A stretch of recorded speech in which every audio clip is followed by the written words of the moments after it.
எல்லோருக்கும் என்னுடைய வணக்கம். கீரவாணி சாருடைய வரவுக்கு என்னுடைய பெருமையும் நன்றியும். இந்த நாளுக்காக ஏஎம் ரத்னம் மட்டுமே இல்லை, இந்த படம் சம்பந்தப்பட்ட எல்லாருமே காத்துக்கிட்டு இருந்தோம். அதுதான் உண்மை. ஏன்னா இந்த படம் ஆரம்பித்து 5 வருஷம் ஆச்சு. நான் முதல் நாள் இந்த படத்தோட செட்டுக்கு போகிறேன். அப்போ நம்ம போடும்போது அதுதான் குறைந்தபட்சம் தென்னிந்தியாவிலேயே மிகப்பெரிய செட்டு. ஆனால் அந்த செட்டு மழை பெஞ்சுது, தொடர்ந்து கரோனா வந்துச்சு, படம் அப்படி நின்றுச்சு. அந்த படத்தை பற்றி மறந்துட்டேன்னு கூட நான் உண்மையாக சொல்லணும். ஆனால் பொறுமையாக ரத்னம் சார் அது அப்படியே கையில் வச்சுக்கிட்டு, உயிரை கையில் வச்சுக்கிட்டு கொண்டு வந்து இந்த நேரத்தை வரைக்கும் முடிச்சிருக்காருன்னா, சார் அந்த பொறுமைக்காக உங்களுக்கு என்னுடைய வணக்கங்கள். ஏன்னா ஒரு சின்ன படம், ஒரு 4 கேரக்டர்னா நீங்கள் வந்து எல்லாரும் இழுத்து பிடிச்சிடலாம். பெரிய படம், இவ்வளோ பெரிய கேரக்டரு திரும்பியும் செட்டு போடணும், அதுக்குள்ளே அவர் வந்து டெபுட்டி சிஎம் ஆயிட்டாரு. அந்த பொறுமை, அந்த தெளிவு, அந்த முதிர்ச்சி உங்ககிட்ட மட்டும்தான் இருக்கு. அதுக்காக இந்த படம் நிச்சயமா மிகப்பெரிய வெற்றி அடையணும். அப்புறம் ரத்னம் சாருக்கு அடுத்தது நான் பாராட்ட வேண்டியது என்னுடைய கடமை ஜோதி. ஏன்னா வேற ஒரு டைரக்டரை வச்சு ஆரம்பிச்சாங்க. 5 வருடங்களுக்கு பிறகு அவர் வேறு ஒரு நிலைக்கு போயிட்டாரு. இந்த படத்தை யாரை தொடர்ந்து கொண்டு போகுது அப்படின்ற ஒரு பெரிய வச்சனை அப்படின்னு போகும்போது ரத்னம் சார் சொன்னார், விதின்னு. விதி கிடையாது, அவனுடைய அறிவு தான் கொண்டு வந்து இங்கே நிறுத்தது. இவ்வளோ பெரிய படத்தை அவனுடைய அறிவு தான் தீர்மானிச்சிருக்கு. ஏன்னா ஜோதி இந்த படத்தை ஆரம்பித்த முதல் நாள் நான் போனேன், சிரிச்சுக்கிட்டே இருந்தேன். சார் எப்படி உங்களுக்கு எந்த பொறுமை இருக்கோ அப்படியே அவனுடைய புன்சிரிப்பு. பார்த்தா செட்டில் ஒண்ணுமே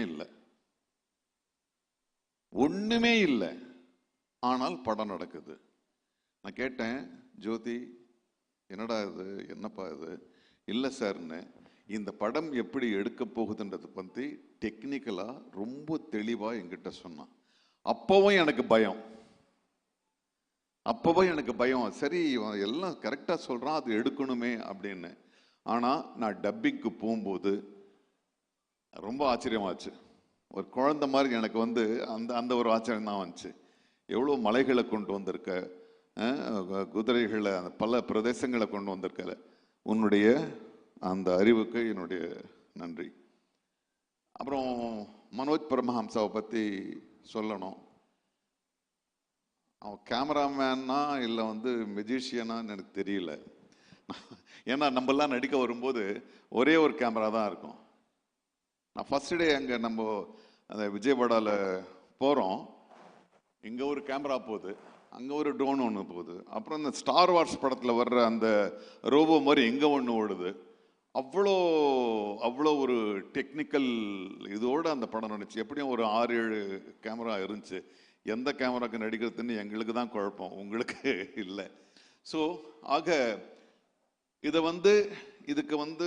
இதுக்கு பின்னால பெரும் கதைகள் இருக்கு, பல தடைகள் தாண்டி வந்திருக்கு. அதெல்லாம் தாண்டி இது பொறுமையா இதை முடிச்சிருக்கோம். ஆனால் அதே உத்வேகத்தோட சில படங்கள் வந்து ரொம்ப கேப் விட்டுச்சுன்னா அப்படி சலிச்சுக்கிட்டே போக வேண்டியதாக இருக்கும். ஆனால் கிடையாது.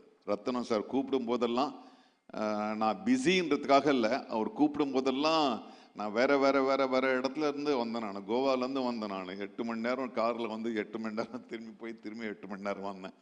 ஏன்னா பவன் கல்யாண் அவர்கள் அவர் வந்து பொது வாழ்க்கைக்கு போயிட்டாரு. அவர் ஒரு நாள் அவர் கொடுக்குறாருன்னா நாங்கள் எல்லாம் சுனிலெல்லாம் வந்து ஸ்பெயின்லேருந்து வந்து 2 ஷாட் நடிச்சிட்டு திரும்ப ஸ்பெயினுக்கு போனார். ஸோ அப்படியெல்லாம் கோஆப்ரேட் பண்ணி இந்த படத்தை நாங்கள் கொடுத்துருக்கோம். ஸோ இந்த பவன் கல்யாண் சார் வந்து அவர் ஒரு நாளைக்கு கொடுக்குறாருன்னா பாவம், அவர் 2 மணி நேரம் தான் வர முடியும். கரெக்டாக அவர் சொன்ன நேரத்துக்கு வந்து போயிடுவார். அதுக்குள்ளே ஜோதி வந்து 4 சீனை முடிக்கணும், பிரச்சனையே இல்லை. ஒன்றும் இல்லை சார், நீங்கள் தனியாக எடுத்துக்கலாம், அவரை தனியாக எடுத்துக்கலாம். அவ்வளவு தெளிவான ஒரு ஒரு கையாளுமை. ஸோ ஆக இந்த நிதி ஷி ஆல்சோ கோஆப்ரேட்டட், ரொம்ப நல்லா கோஆப்ரேட் பண்ணாங்க.